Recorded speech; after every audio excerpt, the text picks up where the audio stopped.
Heavy metal rock. Global mind.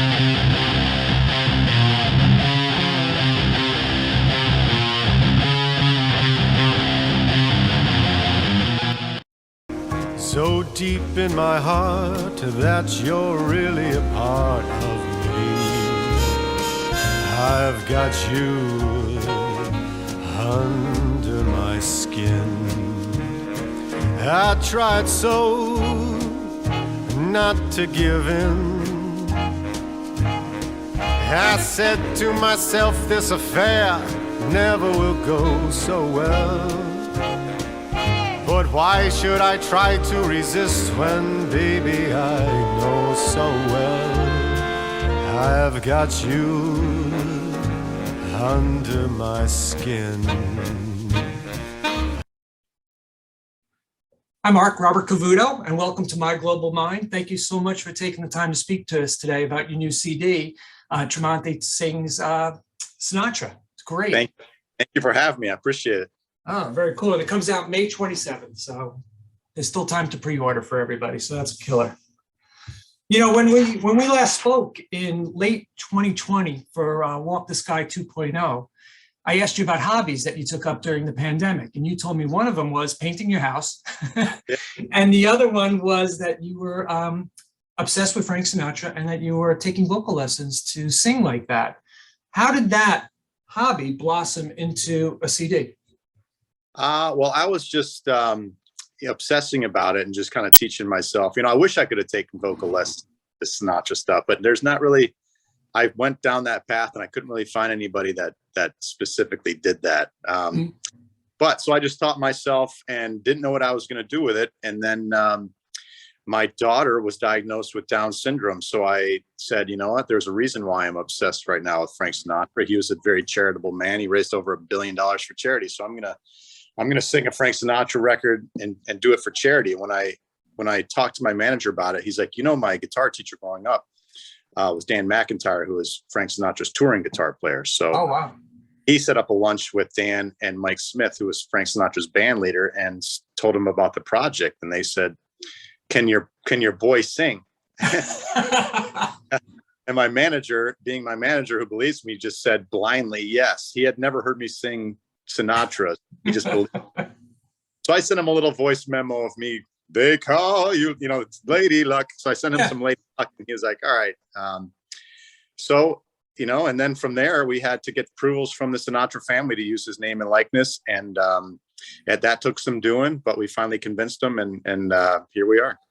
No, that's great. It's really, really great album. So did you know back then when you were obsessed with it that you really wanted to turn it into an album? Or you were just doing it as a hobby?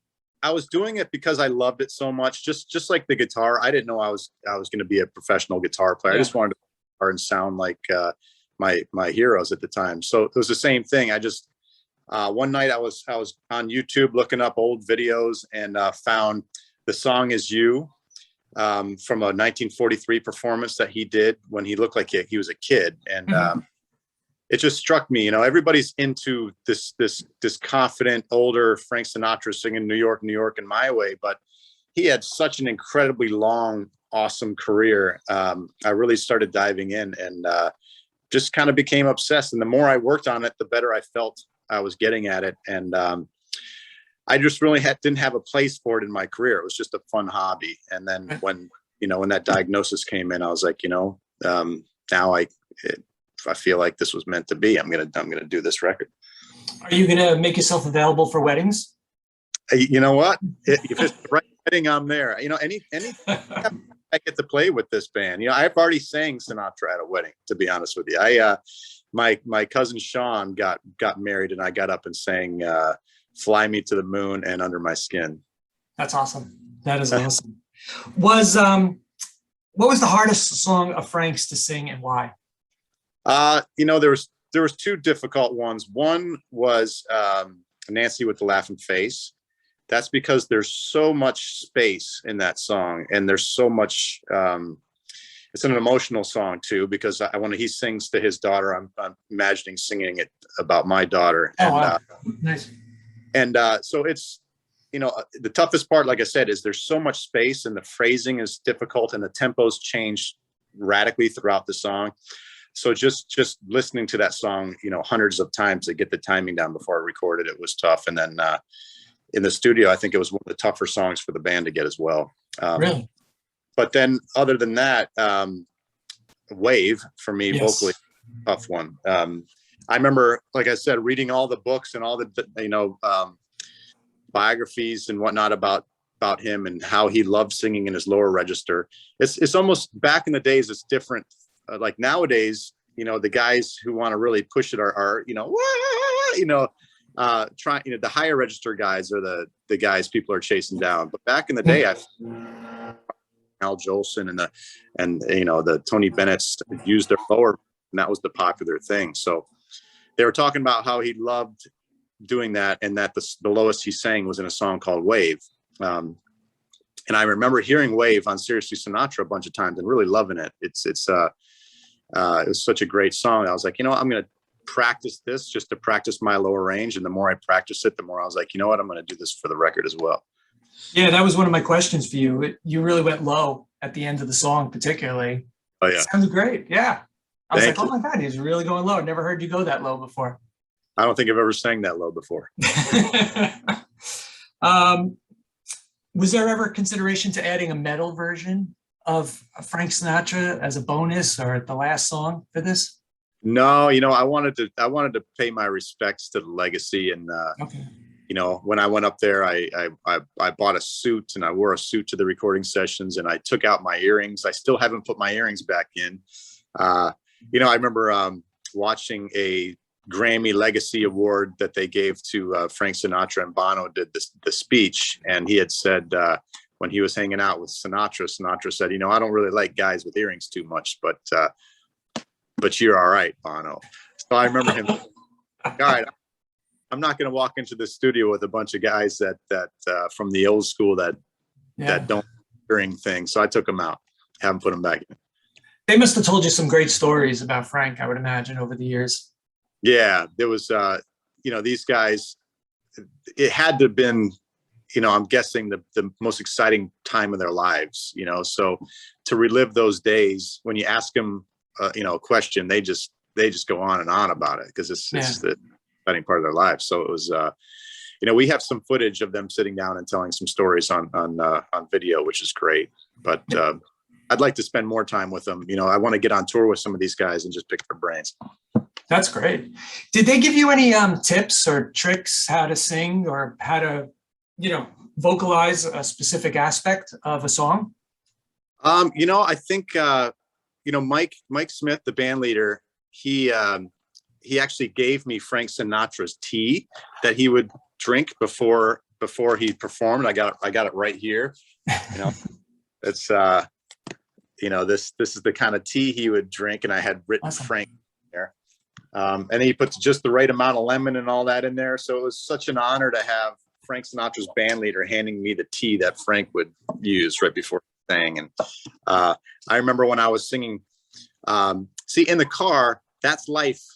It's just that the song That's Life for me is great. I can sing it over and over. But when I was tracking, my voice got hoarse towards the end. And he's like, you know, the old man would smoke a cigarette here, and then he'd get back at it. Like the cigarette would help, probably mentally, not physically. Yeah. So he's like, I don't know if you smoke, but that's what the old man would do. I'm like, I smoked when I was younger, but there's no way I'm smoking now.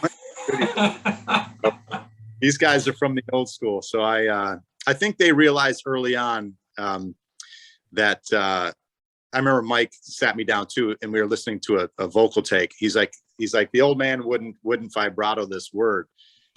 And I was like, well, do me a favor and let's go back and listen to the track. I'm like, all right, I know every single ounce of these songs I've gotten written, you know, exactly where the vibratos happen, exactly the pronunciation, exactly the breaths, the phrasing. So we went back and listened to it. And I think that was the moment where we was like, all right, kid, you got it. You've done your homework. No, that's great.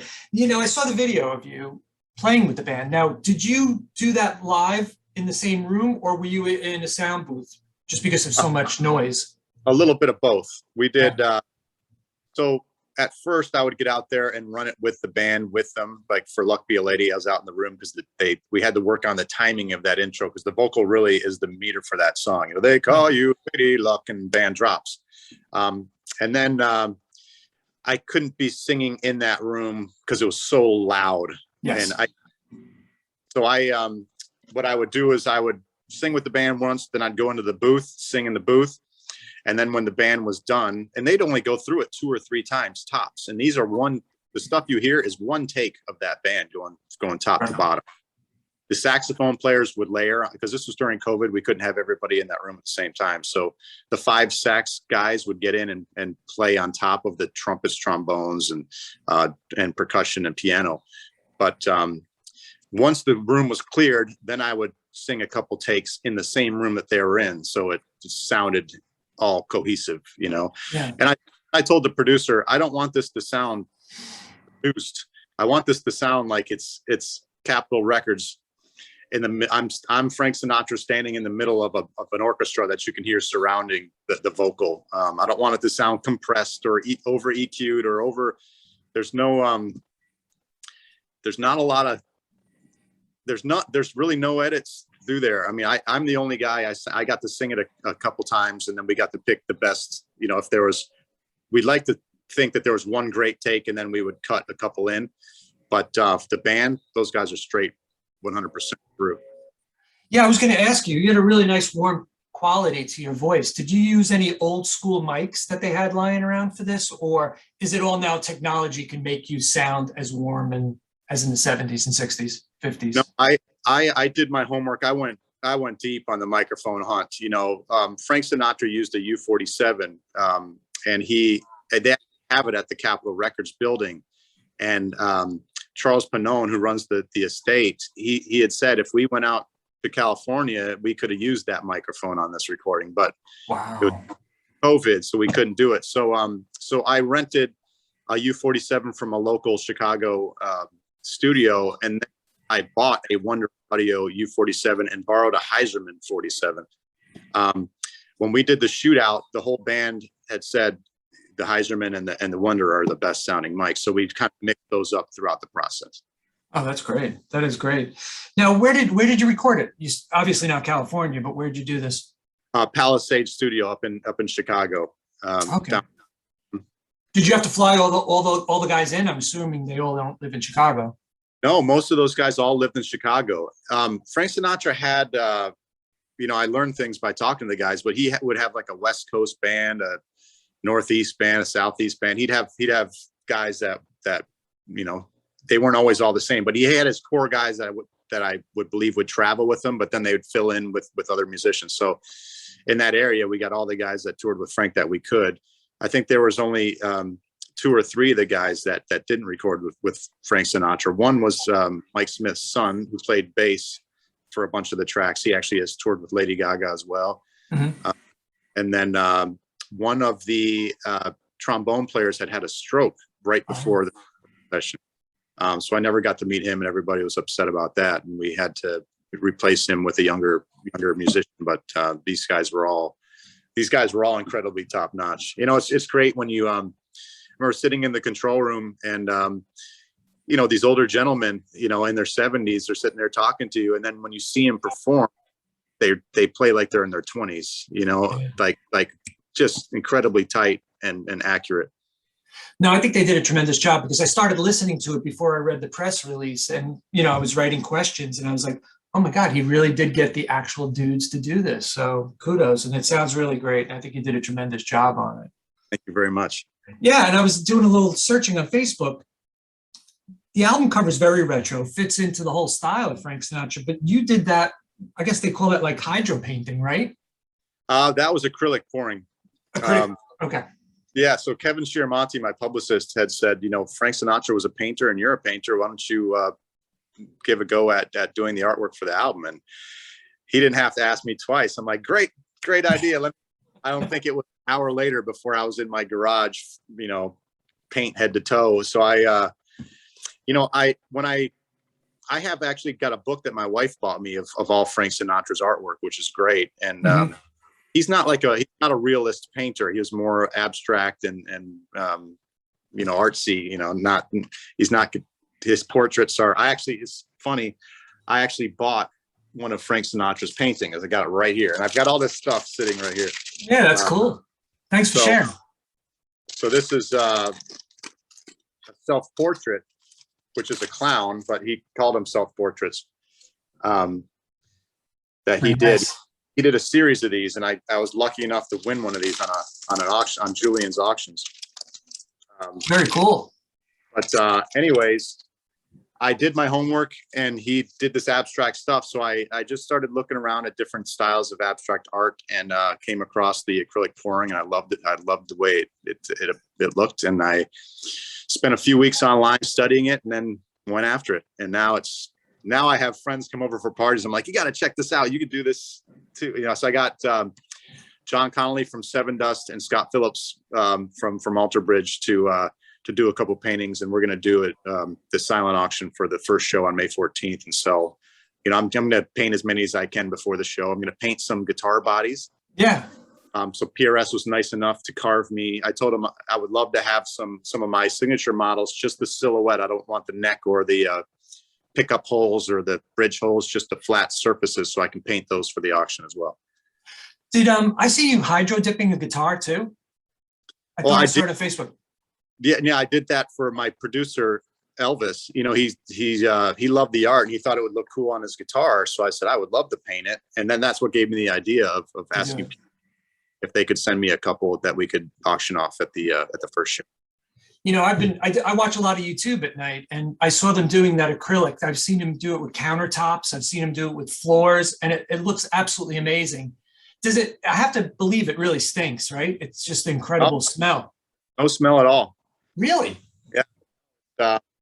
And the tabletops and all that's an epoxy resin with that are colored.